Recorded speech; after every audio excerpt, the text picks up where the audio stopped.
વિદેશ મંત્રી એસ જયશંકર નર્મદા જિલ્લાના એકતાનગર સ્થિત સર્કિટ હાઉસ ખાતે ઇન્ડિયન હોટેલ્સ કંપની લિમિટેડના સ્કિલ સેન્ટરના ઉદ્ઘાટનમાં ઉપસ્થિત રહ્યા હતા।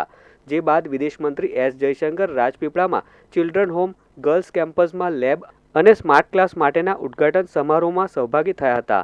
વધુમાં વિદેશ મંત્રી દિવસના અંતે પ્રાથમિક આરોગ્ય કેન્દ્ર લાજસર ખાતે નવી એમ્બ્યુલન્સને પણ લીલી ઝંડી આપી પ્રસ્થાન કરાવવા સાથે વિવિધ કાર્યક્રમમાં હાજરી આપનાર છે। अब लोग आते हैं यहाँ तो कम से कम एक रात दो रात तो रुकना भी चाहते हैं और चाहते हैं कि होटल बने, सुविधा हो।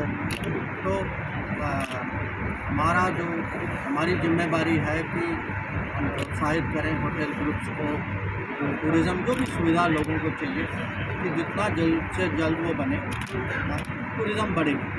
और उसके लिए जैसे मैंने समझाया कि हमें वो लोग चाहिए कि अब इनका जो ट्रेनिंग अभी जो आप देख रहे थे, कुछ जो है फ्रंट ऑफिस का कोर्स, कुछ जो है फूड और बेवरेज उसकी सर्विंग कैसे करना, और एक तो है कि पब्लिक को सुविधा मिले।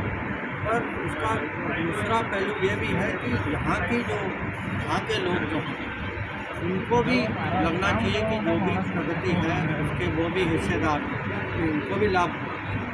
और जो लोकल बच्चे जो आते हैं उनको अवसर मिलना चाहिए।